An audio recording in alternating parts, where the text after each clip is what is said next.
How's it going, goyf squad? Famox here from Game on Your Face, and this review is another one brought to you by Rahane, who let me borrow these two beastly Team of the Years, Jamie Benn and Milan Lucic. The rules. I will play both players for 7 games on 100 chemistry lines. They will not be assigned any boosts or captaincy cards. The overall grade will be based on 5 stats: puck skills, skating, shooting, physical, and defensive. His current average price is $650K, putting him in the same price range as Alexander Ovechkin. Puck skills. He gets a 7.5. Team of the Year Benn isn't exactly a wizard with the puck. Like Jagr, he's got a pretty long reach, but Benn just isn't as quick. He'll often run out of space in tight or lose the puck on a loose puck deke. However, he does have pretty good puck control when using Protect the Puck and is a decent passer. I was able to connect on many risky passes where other players may have been intercepted. Skating. He gets a 7.5. I was kind of disappointed with Benn's speed. His Team of the Year card has his skating at 95, but he performs closer to an 88 or 89. What makes it most noticeable is his acceleration. His top speed is still above average, but it just takes a long time for him to get going.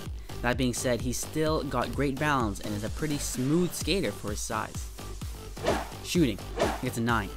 Team of the Year Benn possesses a blistering shot. Unlike his skating stat, his 97 shooting is truly how he plays on the ice. Both his wrister and slapper come off with great power and will at the very least create a rebound. But he doesn't get a 10 because his slap shot wasn't always so accurate. He would probably miss the net every 3 or 4 shots. Physical. He gets another 9.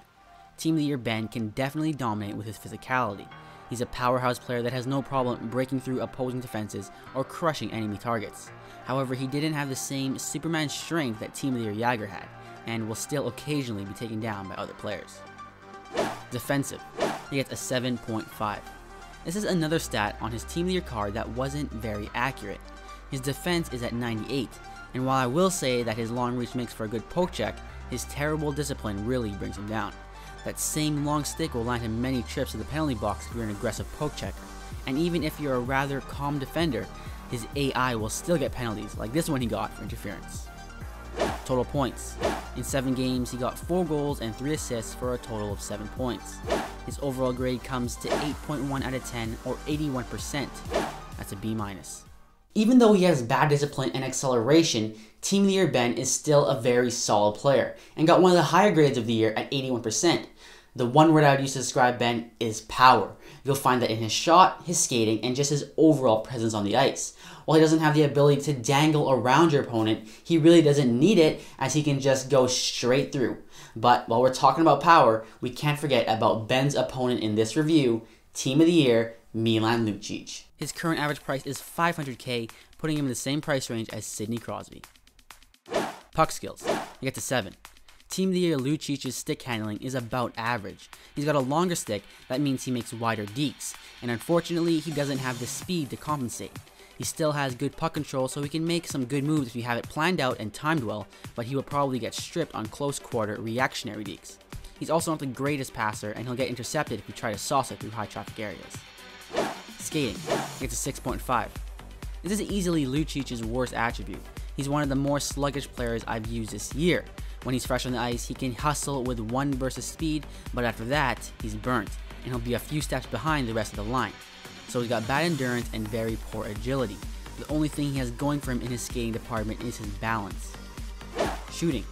He gets a 10. This is where Team of the Year Lucic starts to shine. His shot is the most deadly that I've used since Malkin. If you came out to my live stream, then you got to witness his pure power. No matter what type of shot you choose to take, it will pose as a threat to the goalie. He got a goal per game in his 7 games, so I really have nothing negative to say for his shooting ability. Physical. He gets a 9.5. As expected, Team of the Year Lucic is an absolute beast with his body. He's very difficult to knock off the puck, and he can destroy opposing players with his 99 checking. But I didn't give him a 10 because he still didn't feel as strong on skates as Team of the Year Jagr, and I chalked that up to his speed. As you know, hitting has a lot to do with momentum, and with Lucic having such poor endurance, he becomes less physically effective the longer he's on the ice. Defensive. He gets an 8. Team of the Year Lucic was pretty solid in the defensive end. At least, he didn't draw my attention in any negative way. He has a very long reach and solid poke check, but unlike Benn, he surprisingly had pretty good discipline. He didn't take any tripping penalties and didn't take any AI penalties either. He only got sent to the box one time in his 7 games for a minor and got 1 major for fighting, which of course he won. Total points. In 7 games, he got 7 goals and 1 assist for a total of 8 points. His overall grade comes to 8.1 out of 10 or 81%. That's a B-.